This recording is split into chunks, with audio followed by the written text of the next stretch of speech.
Hey Super Friends, my name is Neil and welcome to this, the 51st episode of the Get Your Comic Con podcast. We are here fortnightly-ish to bring you a slice of pop culture, film, TV and nurse from our studio to your speakers. I forgot my intro. I'm joined, of course, by my very own boy wonder Martin. Say hello, Martin. Hello, Martin. Don't ask me how I am, just get on with it. Okay. Coming up on this week's show, we're going to be covering a little bit of news very, very quickly, and then we're going to dive into a 4-hour and 2-minute review of Zack Snyder's Justice League. No, I'm kidding. I don't know how long it's going to be, but it certainly won't be 4 hours and 2 minutes, unlike the film. How you doing? I'm alright. Okay. On with the news.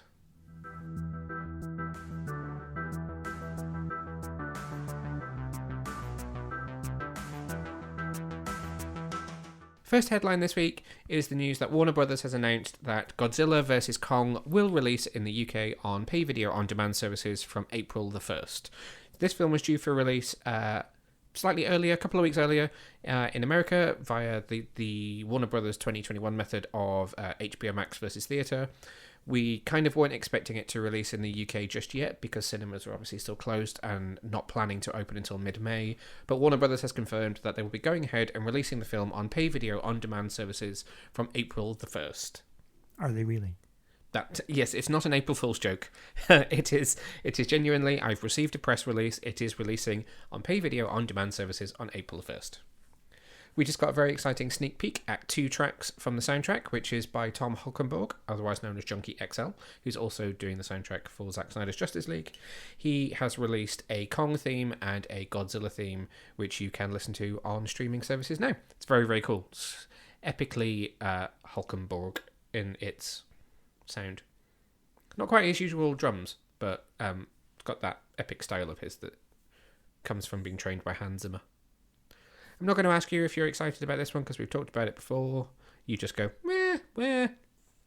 So we'll just wait and see what happens on April the 1st when it comes out. Or not. Now then, I think it's quite safe to say that we're big fans of Scott Snyder in this house, isn't it? Moderately.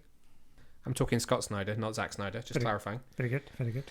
Image Comics has confirmed that the first issue of Scott Snyder and artist Tony Salvador Daniel, otherwise known as Tony S. Daniel, and Tomu Murray's Nocterra has sold out and will be returning for a brand new printing. You've not read this yet. I've reviewed this over on the website. Let me give you the synopsis for this. So this is a completely original idea by Scott Snyder that went on Kickstarter and is being released through Image Comics. The first issue is already out. So 10 years after the world is plunged into an everlasting night that turns all living creatures into monstrous shades, the only way to survive is to stay close to artificial light. Enter Valentina Val Riggs, a skilled ferryman who transports people and goods along deadly unlit roads with her heavily illuminated 18-wheeler.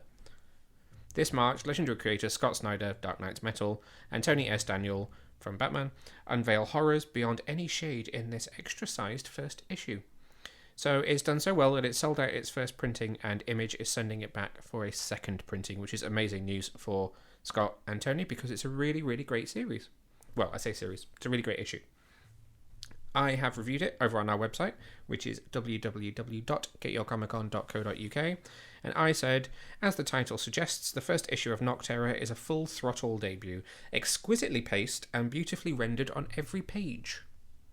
It's great news for him. I mean, we're so used to seeing him work on existing properties like Batman, like Justice League, and doing his own crazy stuff with them. It's really cool to see him unleashed and doing something completely original, all of his own. I really recommend that you give it a read because it's really good fun. Is it related to Zack? No. It's a very uncommon surname, Snyder. Maybe in the UK, but maybe not in America. Principal Snyder from Buffy. Oh, yeah. Sorry, what were we saying? Rob Schneider, the comedian, spelt quite differently. It's quite different. I was saying it's great to see an original property do really, really well straight off the bat, which I'm sure in part is due to the level of legendary creators behind it. But it's just nice it's nice for me to read something that's not the usual. Batman. Yep. And it's nice. It's just nice to see him being able to do something a little bit different and not being completely constrained by Batman. Yes. If you haven't checked it out, the first issue of Nocterra is available now in digital and in print. I'm going to guess you might struggle to get hold of it in print, but the second printing will be out very, very soon in stores.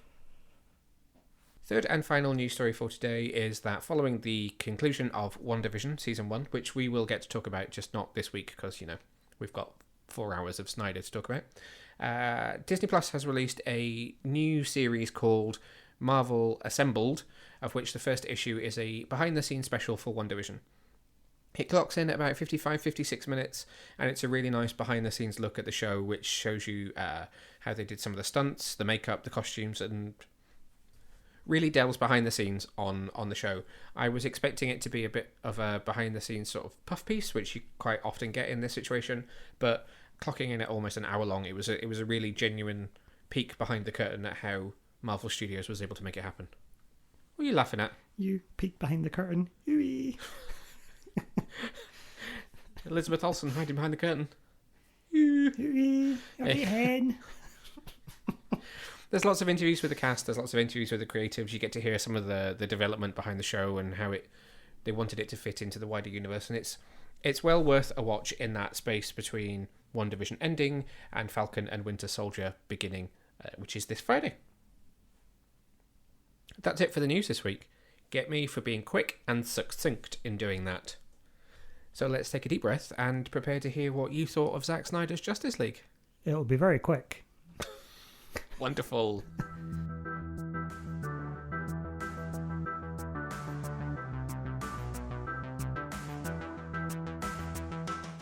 Alrighty then. Zack Snyder's Justice League. It's available from Thursday, March the 18th.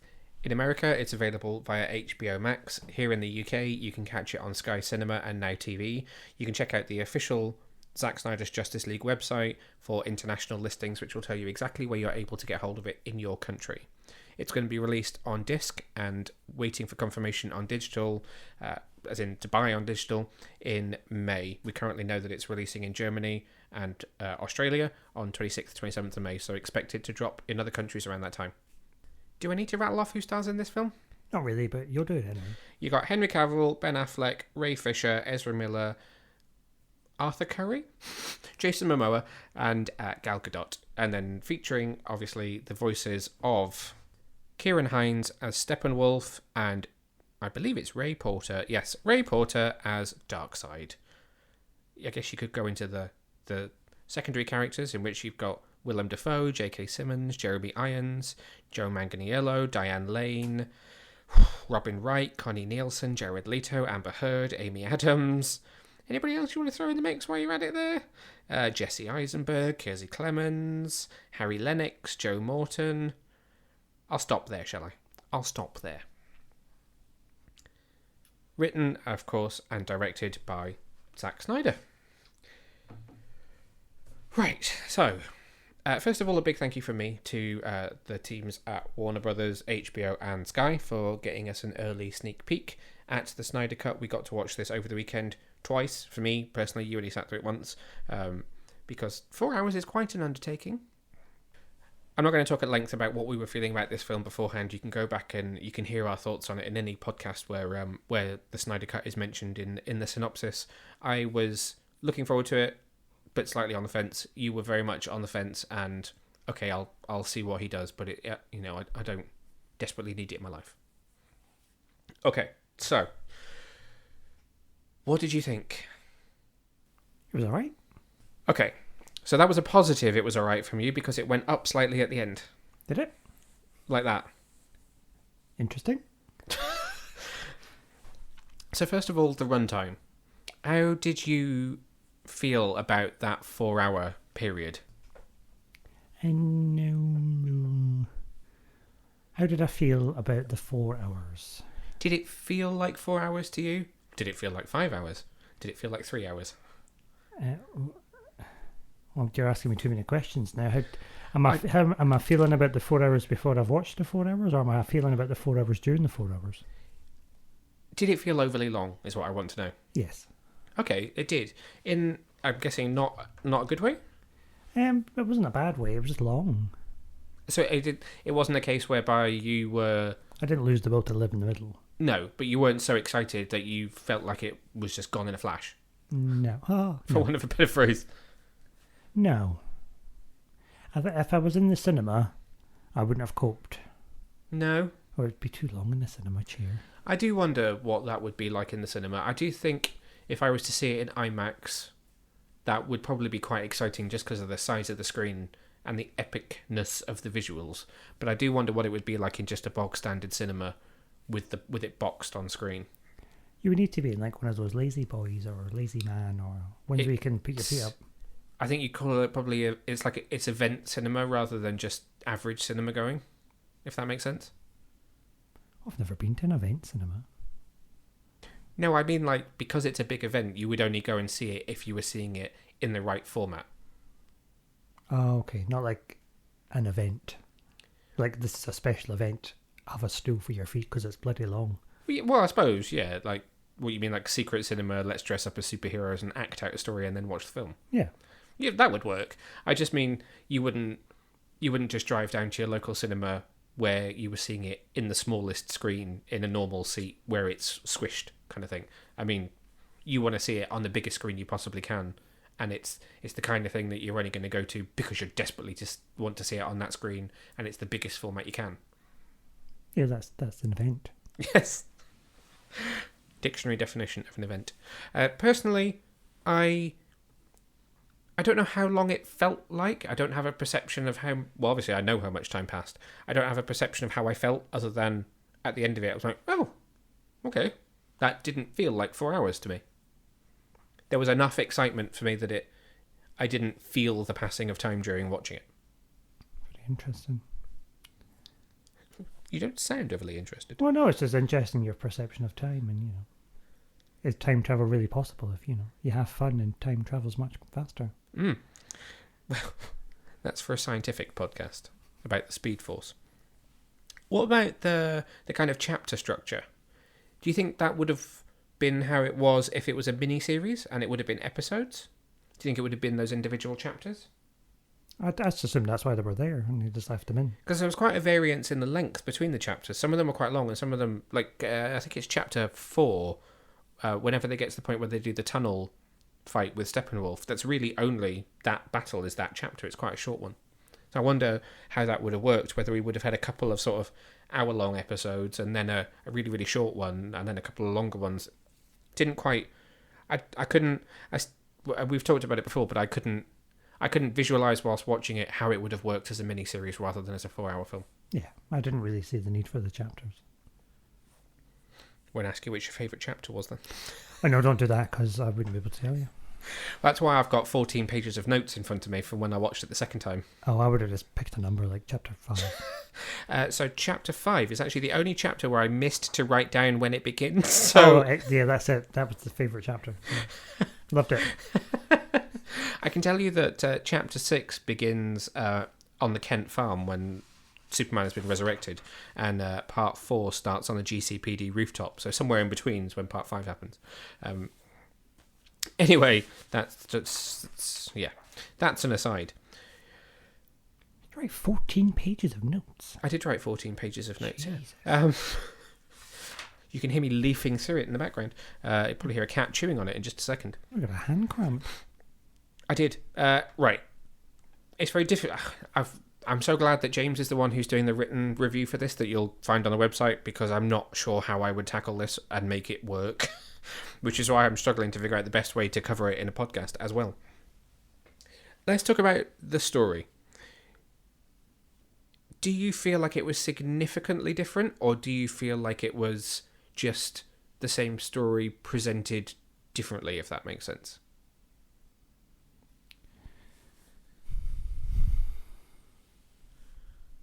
I think it was different. Okay. I don't know if I would use the term significantly different. Yeah. But it was definitely different.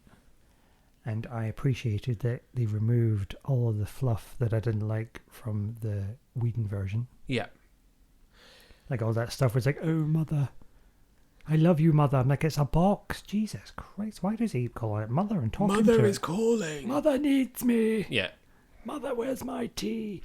So I'm glad he got rid of all that, because that really grated on me. I was like, what's the point in all that? And I liked all the it's almost like when you watch Batman v Superman. The first time you watch it, you think this makes no sense whatsoever. What are you doing?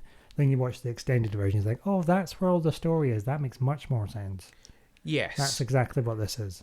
I agree with you. I have had quite a few conversations with people that have watched it in the last couple of days, and there is kind of a prevailing theory that I wonder if will be lost on some people, which is that this idea that the theatrical cut was whatever it was, 90 minutes, and that this is 4 hours and 2 minutes, but that actually almost everything that you're seeing is different.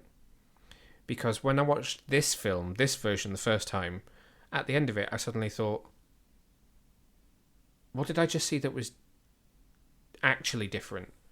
Because the story is essentially the same, but even the scenes that we've seen before, these are alternate takes. And I wonder if that will be a struggle for some people who obviously aren't kind of the hardcore group that know intimately the story of what went wrong and what's changed and why this has been done. But for a general audience member to go into it and see it as different, I wonder if that will be a struggle for some people, because it's a lot of the same scenes, just from a different perspective. Well, I suppose it's the law, Yeah. law, or sort of the essence of the characters and the sort of the theory, the law. I'm going to say law again, and all that sort of build up behind it and the history of them all. That it's in this one, it pulls it all together. But if you're a general audience member, you probably don't really care, and you probably don't really miss it or look for it as much detail as you would if you're a die-hard comic fan. Which is where I think this film may come unstuck in finding a wider audience. I'm not sure that it will, because it's very deeply rooted in DC lore, and a lot of the extra bits which help make this a much more tonally consistent film are deep cut DC things. So I can kind of, I agree with you. I didn't like all the referring to the boxes as mother. Or mother is calling and all that stuff.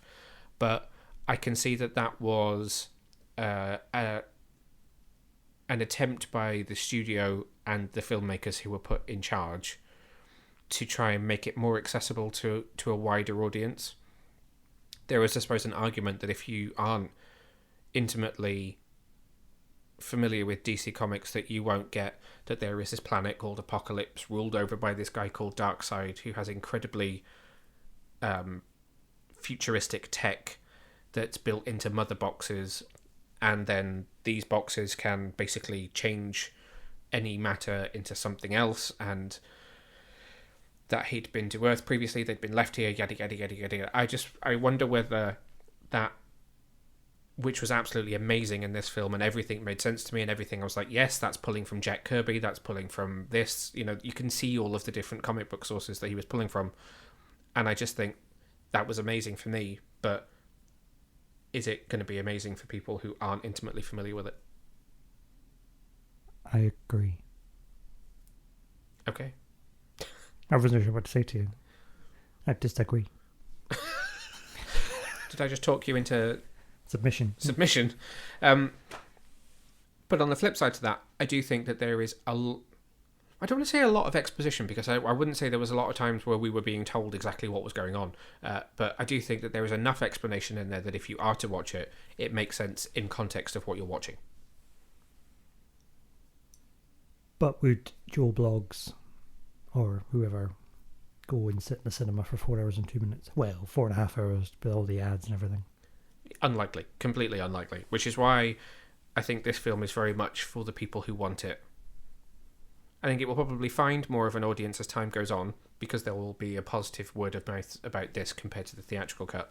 And then naturally there'll be some people who are on the fence who'll become curious, who'll watch it and hopefully enjoy it, and it will spread that way. But this really, really is for the people who wanted it. And fair play, because actually, I mean, hands down, it's a much, much better film. So so you've just mentioned the way the mother boxes were handled in the first version compared to this version, and that being an improvement. Anything else that stands out to you as things that were improved that you really appreciated? I think just everything tonally about it. It felt much more sort of cohesive and more of a team, where the other version, what are we calling it? Just the other version. I don't even want to mention his name, given the things that this man has supposedly now done. Okay, the other version then. No, you can say the Whedon version. He must not be named. Mm. What was I saying? It was this very like hammy, poor attempt at a Marvel film. So you touched on teamwork, so let's just focus on that for a minute, because that was one thing that, I mean, I didn't find myself getting sort of emotional watching this. I wasn't sort of on the verge of tears saying this is a masterpiece, and I don't personally feel like this is the greatest DC movie ever made, having watched it. But that's not to say that I didn't love this, and this isn't a film that I will go back to. I think there's a whole other conversation about how often can you go back to a 4-hour movie. Oh, I couldn't. Well, I mean... So think about you and Lord of the Rings. Yeah, I can go back to that. It's just the fact that you need to set aside half a day. But then I'd quite happily do that. So. Yeah. But anyway, teamwork. So what I was saying was... Teamwork makes the dream work. Although it didn't make me emotional watching it, the thing that made me the most emotional of my kind of reaction to watching it was seeing them function as a team much more. And you just said it in terms of it being cohesive, but I think the theatrical cut put them together and tried to enjoy and poke fun at them bickering and being dysfunctional. And although they have moments of dysfunction in this, it's more of a, we have to come together and get the job done. And actually, at times, it made me think, what on earth were they thinking in thinking that they were making it better with the theatrical cut? Which is a reaction I hadn't expected. But just tell me about your reaction to the teamwork. Well, like I said, it makes the dream work. And there's clearly no Whedon in team, because this is much better. But I'd liked it. I'd like to have it sort of linked everything back into Man of Steel, Batman, Superman. It sort of pulled all those themes through, and it felt more natural. Natural is probably a good word for it. It does. What will now be, I think, very exciting is to go back and watch all three together, because I have often, and I don't need to say it again, but I'm not a die-hard Snyder fan, but I have always argued that I do think if his vision had been carried out properly, then you would see a kind of 3-act structure to Superman that would end with him feeling more like Superman. And although there are times where I've thought maybe that's not the case, it's now been proven correct. There is a 3-act structure to the story of Superman, which is, kind of the birth, death, rebirth. How did I get there from teamwork? I don't know. Oh dear. That's the other thing with this film, is there's just so much to try and cover that I just don't know that you can feasibly dissect the whole thing, which I'm sure people will. Well, there you go. There's your film PhD. A PhD on the redemption of Justice League. Were there any particular trying to think about teamwork, were there any particular relationships between members of the team that you appreciated more in this version? I'm going to say no. Okay. Just because I can't remember. I felt like Flash. Felt more like Flash. We'll touch on his intro scene in a minute, because that's a moment of levity that we need to discuss. The tunnel sequence, which is probably the first time you see them functioning really well together, and I love that fight scene. It feels so much more improved to see them kind of handing off to each other, and you go this way, you do this, I'll do this. You're fighting over here, we'll pass the baton to each other. There's a functionality to the team in that scene which I really liked, but I felt like Flash was really Flash in that scene, helping people get out, and him being teamed with Cyborg felt very organic to the comics, and Batman being up front fighting with Wonder Woman also as well. Still a bit of a romance between Bruce and Diana, the both hands touching the mouse at the computer station thing. They still couldn't quite shake that off. Less so than her helping him reset his shoulder on the plane, or in the strange bedroom in his base that we never saw in this version. The boudoir. Yes. I guess that poses another question, which was in terms of the teamwork, or in terms of the league together, was there anything that you didn't see that you would like to have seen, now that you know how it was supposed to be? Such as?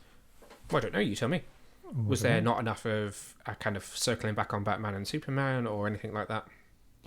I feel like there was not a lot of Batman. It does feel a little bit Batman-like, doesn't it? I would like a bit more Batman, but I would like a bit more Batman anyway. I was going to say, I always want a little bit more Batman.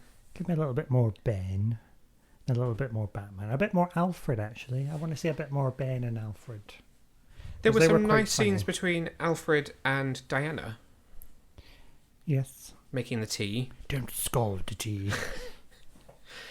And there was still some nice scenes between Bruce and Alfred. I particularly liked where he kind of used resurrecting Superman as a charging bull analogy and waving the red cape. I felt like as much as Alfred can be a slightly comedic foil in this, there was still a moment there where Alfred pulled Bruce aside and said, hang on a minute, is this the right idea? Is this the right plan? So I kind of liked that he was still a conscience for Bruce as well. Just taking each of those kind of heroic characters for a second. So Batman, I think we both agree we could have used a little bit more. Nice to see him kind of more affected by the death of Superman and using that to probably become closer to the Batman we would know from the comics than the kind of Dark Knight Returns Batman that we had in Batman vs Superman. What about Wonder Woman in general? How do you feel about Wonder Woman in this version of the cut? I don't know, it's really difficult because she's a very different Wonder Woman to Patty's Wonder Woman. Yep. And after watching 84 and the first Wonder Woman, 1914 or whatever it is, her sort of how she got to there doesn't really match up. It still doesn't mesh, does it? She's a bit, where we leave her in 84 to where she is now is quite different. Yeah. 84 she was, I don't need a sword anymore, I'm all going to be lasso and stuff. And this one she's a bit more like, I'm a warrior. I suppose that circles back to this whole I stepped away from humanity for 100 years thing, which Snyder was very adamant that he wanted it in the Crimean War, and we've seen the original photo, which was supposed to be the photo in Batman vs Superman, where she's there holding the severed heads and she's much more of an aggressor, and that Patty Jenkins felt that wasn't necessarily the most honest portrayal of Wonder Woman and stepped away from that and did something that feels more like the comic book Wonder Woman. So yeah, there is a genuine disconnect there. I think the other thing to think about here as well is probably the fact that this is R-rated in America. So there are multiple F-bombs. There is blood in certain scenes as well. I noticed on my second watch. So it's slightly more no holds barred than Patty's version, but no holds barred doesn't necessarily mean that she needs to not quite be herself. And I know what you mean. And she is slightly relegated to storyteller just because of the Amazon connection to the history of Darkseid invading Earth. Yeah, I enjoyed her. Do I want to ask you what you thought about the little new snippet of Themyscira sort of music that was in the score? Oh, I didn't like it. It's a little bit repetitive. That motif, that kind of Eastern European vocalization is quite repetitive throughout the film. But it was nice to hear Hans Zimmer's theme used as well, though, at the same time. It just felt a bit... I think once would have been enough, but not every time she was on screen. It just didn't fit with the rest of the music. It was a bit too 300 for me. It did feel quite different to the rest of the music, didn't it? And I really like 300. It just didn't really fit. I know what you mean. Okay, what about Superman? What about him? Very much a presence across the 4 hours, and only really physically present for some of it. But I guess his is a performance that is the most criticised from the theatrical cut, just because... The Tash. Exactly, and that's not Henry Cavill's fault. That's just how, for some reason, the infamous director of the reshoots felt it was going to go. So I would argue that this is a massive redemption for Henry Cavill's Superman, really. Yeah, it's very different, isn't it? It's very different how he comes back, how he finds himself, and how he integrates with the team. Yep.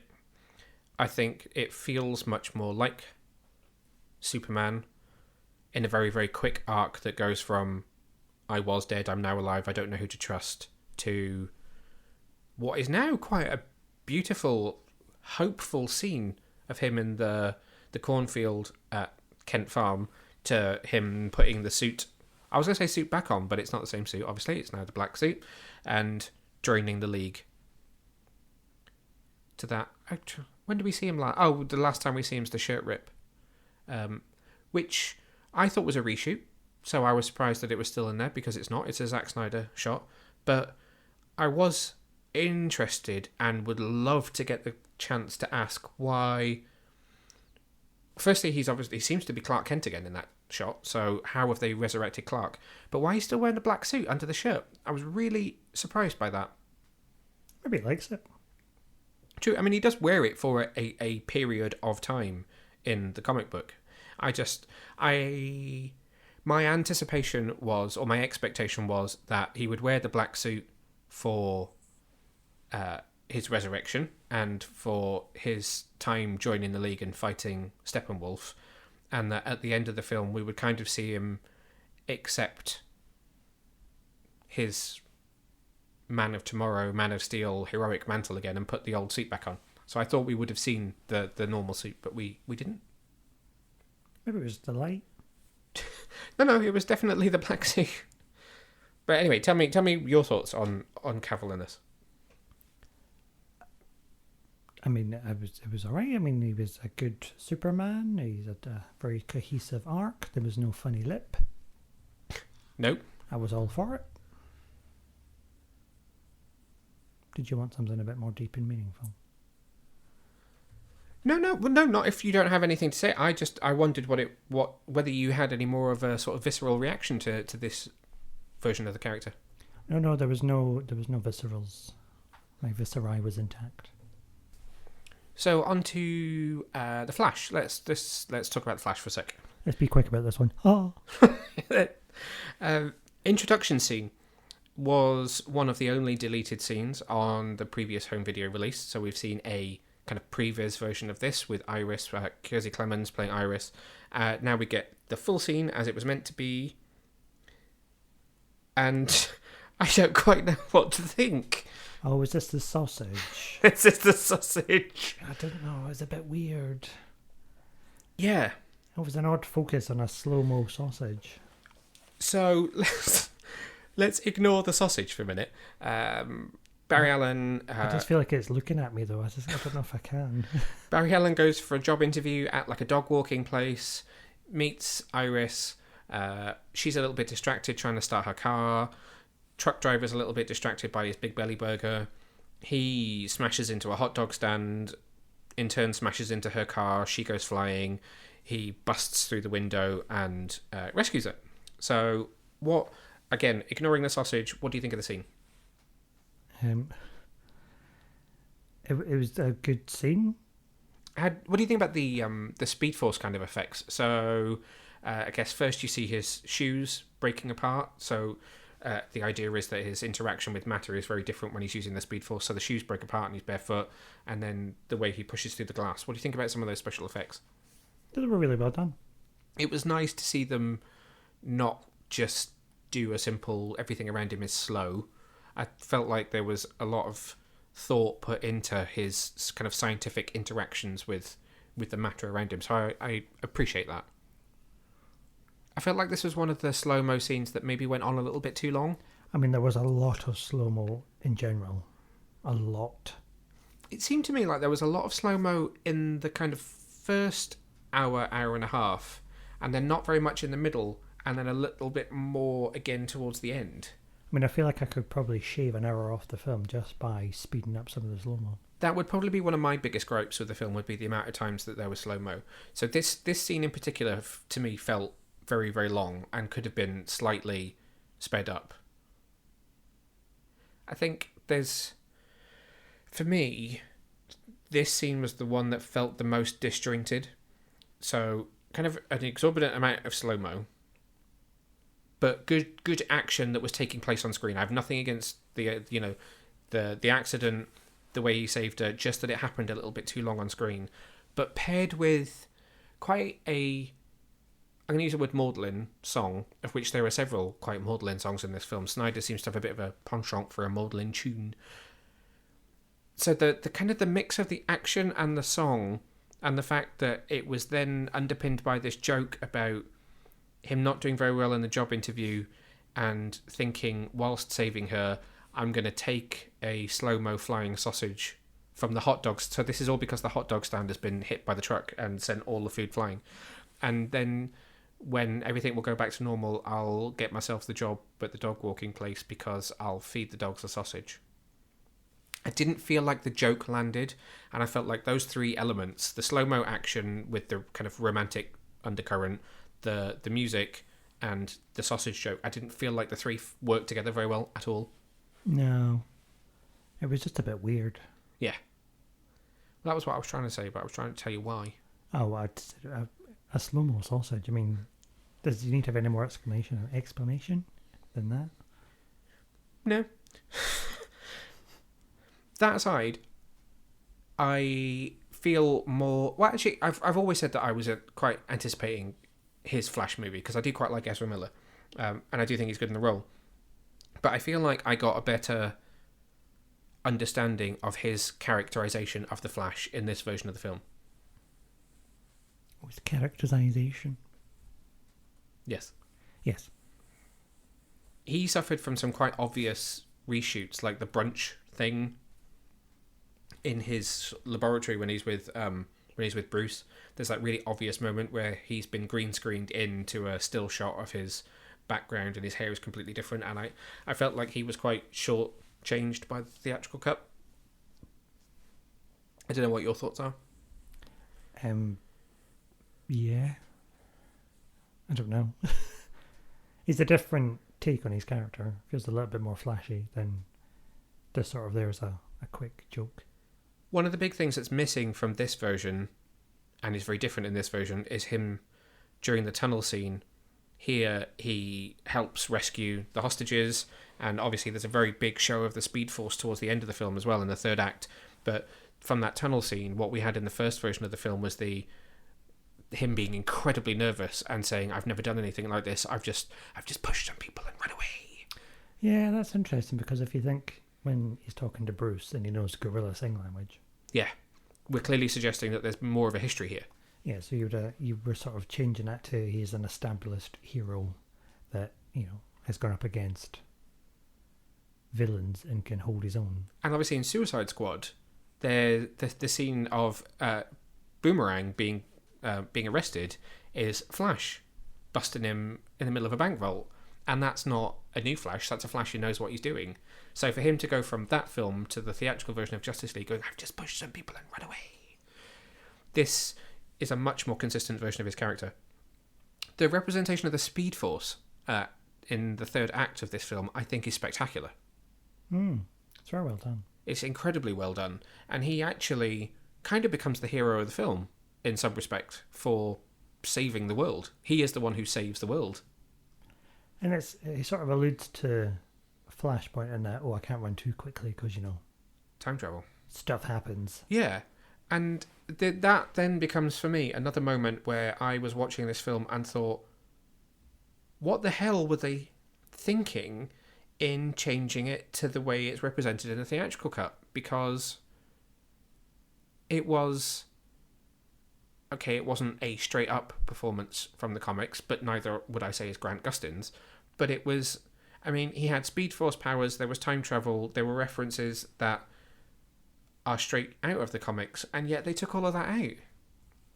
So I would almost argue that it's probably Cyborg, Aquaman, and Flash that are the most different here and benefit the most from the new version. Cyborg. I was going to leave him to last, but let's go for Cyborg.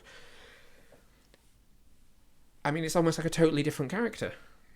Yeah, I mean, you lose everything about his character in the old version. And I am the version that must not be named. Yeah, I am one to see the best in people, and I would never like to.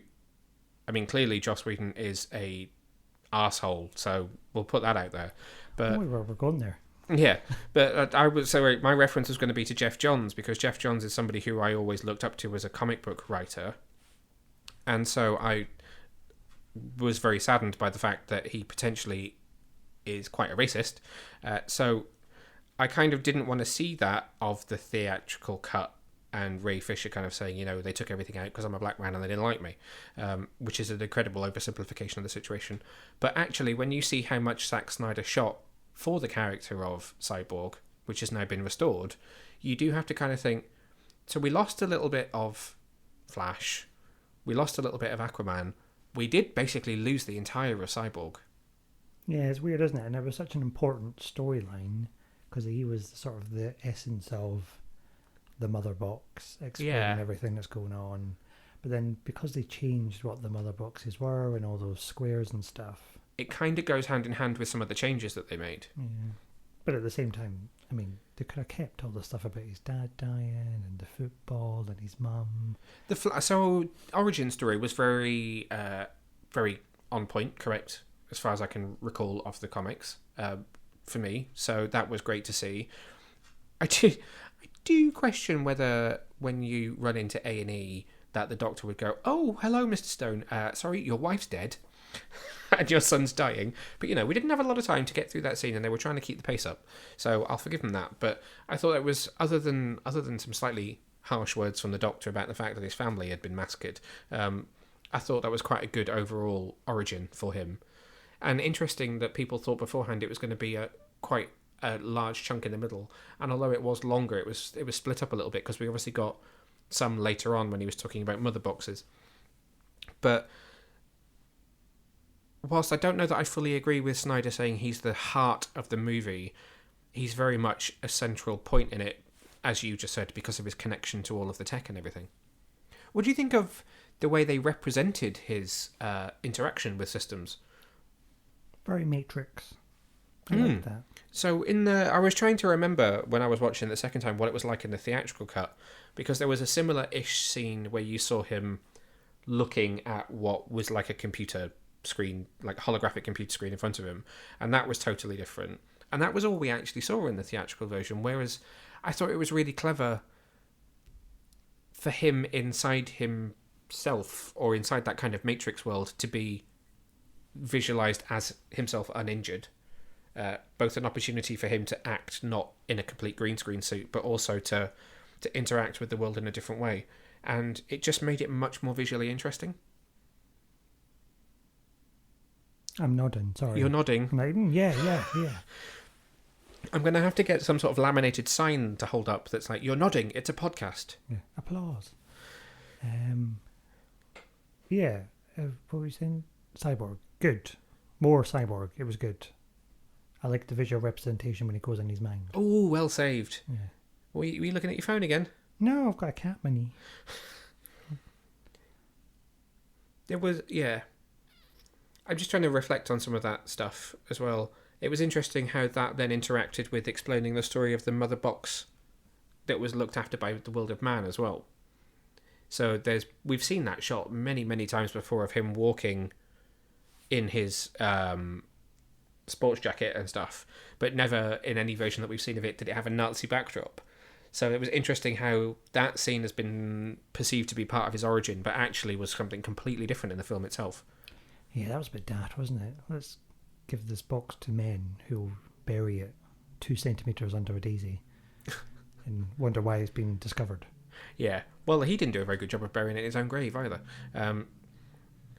On the topic of mother boxes, actually, I realised we need to talk about Aquaman, and we're clocking in at 45 minutes on this as we're recording, but I just wanted to cover off something else about this film while I remember it, which is how some of the most slight changes, or like just an extra snippet of information, makes things make sense so much more. So I never, in the theatrical cut, I don't know that I questioned it particularly, but I never really put 2 and 2 together on how the very sleek mother box then each looked different. But here you got the explanation of man welded it in iron, the spectacle of the Aquamanians. The Atlanteans covered it in like squid ink and solidified it, and then the Amazonians, the Themyscirians, used some kind of light technology to build a force field around it, and that was about hiding them so that if they were active, maybe Darkseid wouldn't hear. Just a tiny, tiny change that makes a small visual cue make sense. Another good example that, again, sorry, I'm digressing just because it's on the forefront of my mind, where Diana works. So in the theatrical cut, that scene of her kind of dusting the statue when she finds out that the Amazon temple has been lit, it's shorter. You only see BBC News, which to us is normal. We see it every day on TV. On the BBC. And the only colleague that she interacts with is the British guy. So I never perceived that as the Louvre, where she works in the first Wonder Woman. But in this version, there's like a 2-second establishing shot of the Louvre, and she speaks to both the British guy, from who we also saw in the theatrical, and a French colleague. And suddenly I have a nice, smooth connection to Wonder Woman, because we know that in the present day she works in the Louvre, which just made a nice through point of the universe for me, which was missed. And it was just a tiny little thing, just that shot of the Louvre, and all that was all it needed. And it's just interesting how stuff like that makes it aesthetically very different and fit into the universe a bit more. Anyway, Aquaman, last of the Justice League. We get Volko, who wasn't in the theatrical cut whatsoever. Willem Dafoe, who is also obviously in the Aquaman movie, and a bit more of Mira, and a lot more of where Arthur is in his head in his relationship with the Atlanteans. So, thoughts on that? Yeah, I mean, I think it's a shame that this has come after Aquaman the film. Yeah. Because that was so well done with all the underwater talkie-talkie that it was a little bit... It's a bit of a step backwards to go back to the air bubbles. Yeah, the air bubbles put it off, and then sort of the fact that Amber Heard's her name? Mm-hmm. Had a different accent. Yeah, she does have a different accent. She's quite British in this. That threw me off a bit, and Willem Dafoe's hair was very scraggly. When he was a bit more sort of established warrior father type figure, and it was a bit different. So the dynamics, they didn't quite match up for me. But I think it was nice to see more of a journey of how he got the armor, how he got his trident, and that all kind of came together a bit nicer and cleaner for me, I think. I absolutely agree. Because in the theatrical, it was just like, I'm here. Oh, have this. Go and save the world. Okay, then. Whereas this is a bit more, I don't really want to save the world. I don't really like you very much. Well, but you've got to. Here's your mum's stuff. Avenger. And then it kind of comes together a bit more. I couldn't put it better, actually. That is... It just... Really? No, I could not put it better. I thought you'd do big words like characterization and flubendun and other stuff. Flubendum. Well, I don't know. You talk like film words. No, you hit on it exactly. It just... There was so much more detail here that makes everything make sense and ties in to what eventually becomes Aquaman. I think the air bubbles are ridiculous, but Snyder felt like people being able to talk underwater was ridiculous, and he said that he isn't particularly, not criticised, but the way it's done in Aquaman is not the way that he did it, and it's not the way he would do it. He felt like if they were going to talk, they would need air in their lungs, and to have air in their lungs, they wouldn't be breathing underwater, so they couldn't. That's why he did that, and that's why there is a scene in this that, again, is not in the theatrical, where Amber Heard briefly sort of speaks to a couple of guards through those fish kind of weird clicks and noises, and that is he had established in his script a language for when they don't use air bubbles and a language for when they need to speak man's language, because why would they speak man's language? They're not in man's world. I'm not going to sing it. Don't do it. I don't think there's much else to say on Aquaman, really. I like the slight change in how he arrived. He actually, do you know what? He arrives differently in a couple of his scenes. So he arrives to save Mira slightly differently. So that scene where Steppenwolf attacks and takes the mother box from Atlantis, he arrives literally as Steppenwolf's about to kill her and kind of stops him. And when he arrives in the tunnel scene, He doesn't just appear in front of the water. He rides the wave in and then blocks the water. I just felt like overall he was a more well presented version of himself. I will admit that one of the only scenes from the theatrical version that I was sad to lose was him sitting on a lasso of truth. Yeah, I mean, that was alright, that was funny, but I don't know if it would have fit in. There's a different sort of perspective on it now than if it was just, this is the Snyder Cut, Joss Whedon isn't an arsehole, but Joss Whedon being an arsehole means I can live with it. Yeah. So I quite liked when he swoops in to save Mira, and, well, just before that, and she's like, oh, that damn arm, he won't give us any more guards. I'm like, oh, that's a nice wee link to Aquaman. Well, because they were setting up this idea of Lex Luthor having the Injustice League, and that being Black Manta, Orm, Dr. Poison, Captain Cold. For the next one. That's the League. So I'm really, really conscious of time because we're running up to 50 minutes now and there's still a few bits to cover. What's your idea? What's your idea for a sequel? No. Well, let me pitch it to you. What's your take on Steppenwolf Mark II? I'm not a massive fan of the CGI armor. I don't know why. There's something about it I couldn't take to, but I liked it when he took it off. All right. Not in a weird way. Okay. Well, where do I take that? It's not some like weird like alien fetish. I'm just meaning it was nice to see that he could take it off and what he actually looked like. Yes, so it wasn't just that he was some kind of weird metal shard. Yeah. Like sort of like moved around like some. I too was not convinced by the new armor. I absolutely wanted him to be done and rendered better and not look like a PlayStation 2 cast-off. But I wasn't sure about the design of it. What I did really appreciate was how it moved. Did you notice how it was constantly moving? Yeah, it made my eyes go a bit weird. There was a lot of very minute detail in it, which I really appreciated. So when the little spikes were moving for certain reasons, they would reflect light differently. And I did quite like the visual effect that it created.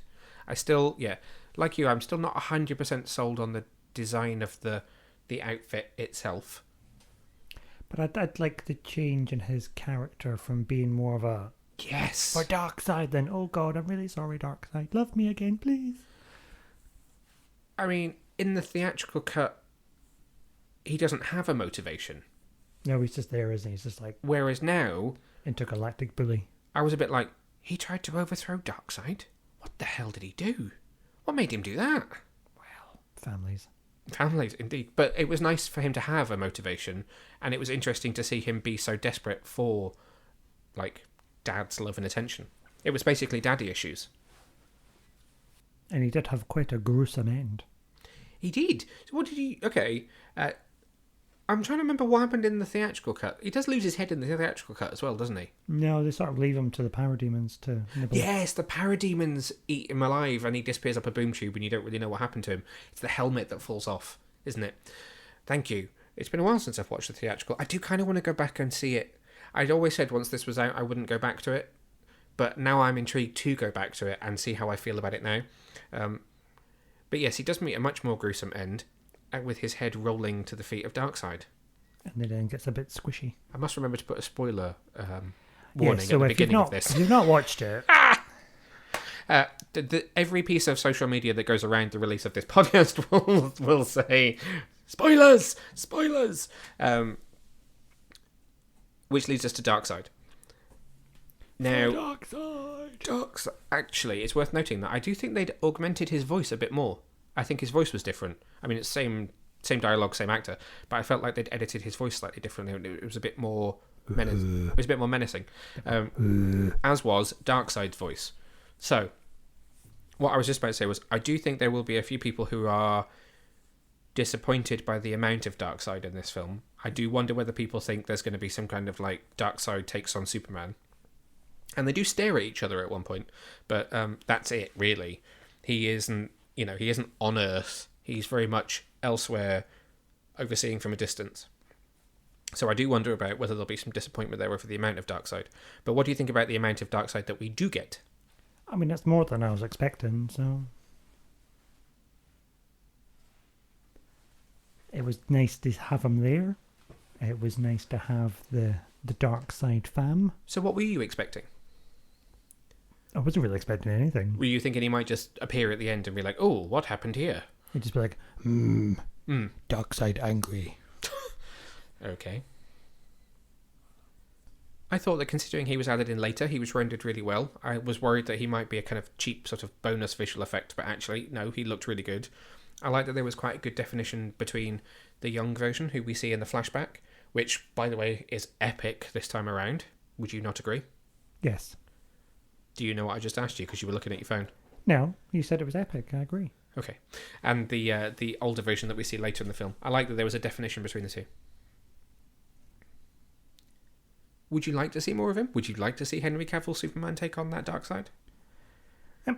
I'm going to say I wouldn't mind it, but there's probably another duo that I would rather see more of based on this film. Ooh, which is? Probably a bit more of Ben and Jared. Okay, yeah, we'll get to that in just a second. I just wanted to touch on with Darkseid some of the nightmare stuff. So there's obviously two parts to the nightmare. Were you kind of thinking there was going to be more nightmare than there was? It felt a bit out of place to me. I was surprised by the fact that I went, oh, reshoot with this a little bit. It felt like... I mean, clearly Snyder had always wanted to do it, but it felt like adding in the road to nowhere if there's never ever a sequel. I do feel like the scene that happens before the nightmare was a potentially perfect ending to a film that may never have a sequel, whereas this it cemented the fact that there is more story to be told, but felt like I was being teased with something that was unnecessary. You're never going to get it. Potentially. Anyway, sorry, my dark side point with Nightmare was there's a point in the film where Cyborg is interacting with the mother boxes and has a flash of how we get from present day to Nightmare. What did you think about that sequence? There was Omega beams, there was a dead Wonder Woman, there was a dead Lois, there was a flash of the Robin suit. There was a lot to unpick in that sequence. What did you think of it? It was quite intense. I just wondered... I don't know. I don't really quite understand what was happening. Is it because Cyborg was in the mother boxes and they were showing him a potential future? Was it because Flash had touched him at the same time and he had looked into the Speed Force and saw an alternate universe?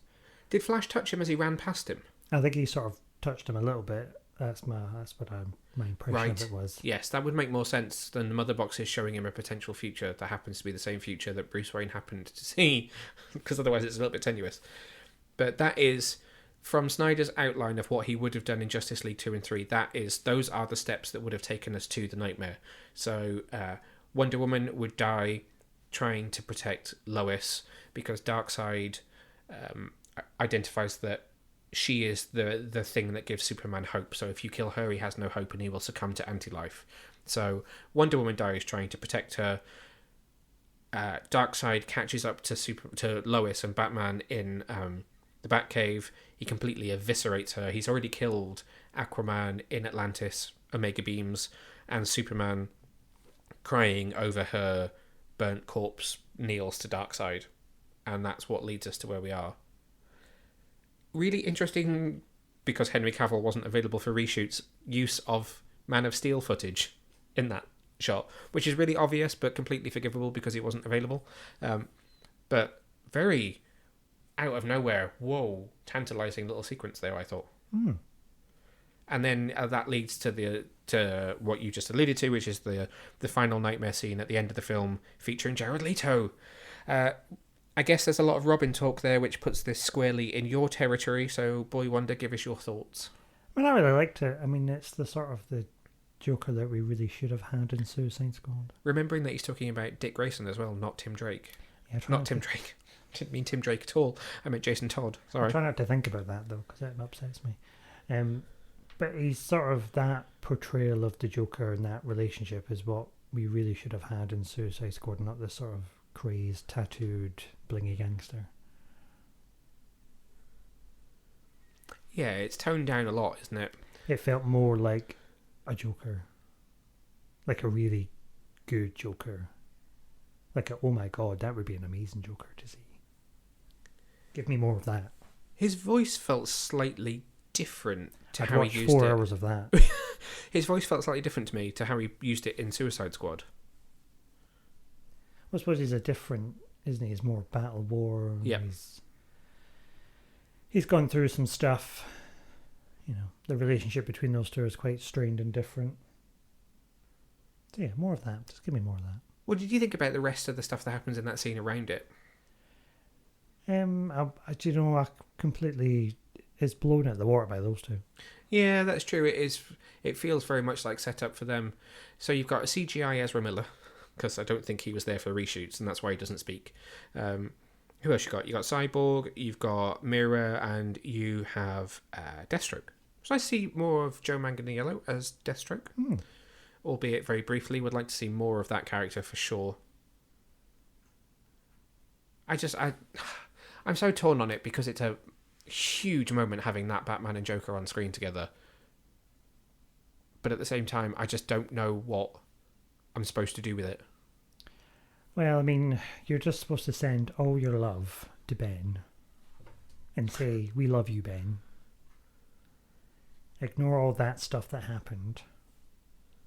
World's bad press, for some reason, because it wasn't really your fault. Yeah. It was that bad man again. That arse. Yeah, that he who shall not be named. And, you know, just come back. Just do one with you two. You and Jared. Just the two of us. Sorry. Yeah. And then it'll be fine. Then you can retire. I do wonder. So Zack Snyder has said if he was to now have a sequel, by some miracle, be it on HBO Max, be it however it happens, that he would eject his ideas that have now been very well publicised as to what would happen in the next two films. So there are full synopses out there. I mean, the full story plot is out there for those two. He has given it out there into the world for people to read. And he has another idea in mind. So I wonder how he would change it, knowing that he still has to write himself out of this potential future. I mean, he's had a long time to think about it. It's been a long time since it changed. A lot's happened. There's so much story in there to mine. I mean, you could still get to that nightmare state by 100 different ways. This is very true. I mean, you've got an anti-life equation, you've got Apocalypse, you've got Darkseid, you've got, you know, crazy mass and haps is going to happen. I'm conscious that we are now, at this point in time, clocking in an hour on Justice League. So I think we should wrap it up here. Yeah, before we sign off, I just wanted to look at it in broad terms. There's no argument that it's improved things massively. Was there anything that you enjoyed from the first one, not knowing which one of the directors had masterminded it, that you felt was missing from this one? Just more Batman. I missed the scene on the roof with the goon. I actually do like that scene. The Batman swooping off the gargoyle and doing the kind of backflip off the water tower. I for some reason in my head had that was a Snyder scene when it wasn't. It was a Whedon scene. But I do think that was a nice little essence of Batman moment that wasn't in this version. I would like a little bit more Bat Family, but they not always do. That's probably about it for me, really. And was there anything in this version that you felt didn't work? The slow-mo and the Amazonian whale. Well, I mean, we've not even touched on characters that, rather than Darkseid, that weren't in the theatrical that are in it. You've got Ryan Choi now, who will eventually become Atom. You've got much more Silas Stone. You've got a little bit more Martha in there. You've got more of Harry Lennox as General Swanwick, and the eventual reveal that he is Martian Manhunter. That's not a spoiler. That's well confirmed, and he's now even been seen in one of the trailers. There's no way that you could argue this film isn't for a DC fan rather than a general audience fan. It is a comic book personified on screen. Well, I mean, I think we've just proven the fact that it isn't, because when you try to make it for a general audience, you have to chop it up so much. It's like a pile of tripe. It does worry me that there isn't a way, or we haven't found someone who has the right way to do a Justice League film that will have broad appeal without being a carbon copy of what Marvel does. That is a genuine concern. And I still think that Snyder's universe is darker than the mainstream DC universe in comics. I will argue until I'm blue in the face that there is a lot of elements of, say, something more Injustice, as in the video game, like in Snyder's world, that his points of reference that he takes are things like Injustice, are things like The Dark Knight Returns, which are Elseworlds, in some respects, darker versions of the DC universe. So I do still wonder whether this is somewhere that should... I don't want to say the word relegated, that's not the right word, but what I was going to say was relegated to the multiverse, if you get what I mean. Like, this is a darker corner of the DC multiverse as it now exists in multimedia, and that there should be a mainstream universe somewhere where it is a little more, again, comic accurate is not the right word, but more reflective of the amount of hope and optimism which exists in the DC universe. But I feel like this rounds out that darkness of Man of Steel. It's like, you won't be able to visualize this because it's a podcast, but it's like Man of Steel starts out at a certain level of darkness, it drops in Batman vs Superman at a low point with the death, and then bounces back up to a point of levity in this one. But it's not quite there for me yet in terms of it being the DC universe on film. Well, I mean, that's a summer and a half, isn't it? Sorry, it was quite long. It was quite long. You just said it's a you. Mm-hmm. Your little... Sorry, I'm losing my voice. I had to take a drink there. Your little loop-de-loop explanation with hands and graphs and everything. I would just say it was a good film. I mean, it's not a Marvel happy, clappy, no consequences. It's good. It's dark. There's a lot of stuff in there. If you're a die-hard comic fan, you'll love it. If you're a mainstream audience, you probably a little bit too long for you. Cat's got the sneezes. And that was it, really. I didn't mean that to say, I don't, it has to be comic accurate. I just mean my interpretation. I've not yet seen my ideal of the DC universe reflected in what Snyder is doing. Well, maybe you should pitch something. Obviously, I could do better. I'd like to see you try. You've mentioned the Amazon music, but other than that, what do you think of the new score? It was all right. It was good. It was long. The soundtrack album is out on Thursday, the same day as the film. 54 tracks of music, so I look forward to giving it a listen. Given that some scenes had leaked before this, and that there had been some questions around the level of visual effects, were you happy with what you saw? Yeah. Did it still feel cinematic, or did you feel like it had slightly... Could you tell that it was, air quotes, made for TV?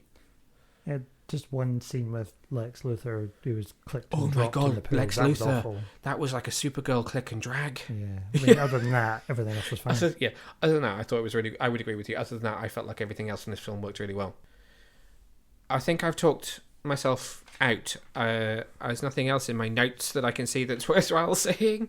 Action is great, characters are great, score is great, effects are great. It's great. Great. And we're done. Then I think we're done. Whew. So Zack Snyder's Justice League comes to Sky Cinema and Now TV here in the UK on Thursday, March the 18th, 2021. In America, it's available on HBO Max. As I said at the beginning, check the official website for local listings to find out where you can get it in your country. It will come to home video later in the year.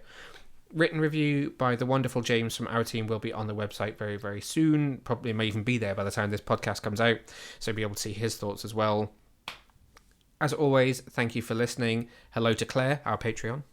Hello. As always, if anybody else wants to join, it's there, patreon.com/GayComicCon. Until next time, when we'll be talking about WandaVision and the beginning of Falcon Winter Soldier, and maybe also a bit of Invincible on Amazon Prime, spicing up our comic book viewing. Stay safe, stay well, and yeah, we'll see you next time. Bye.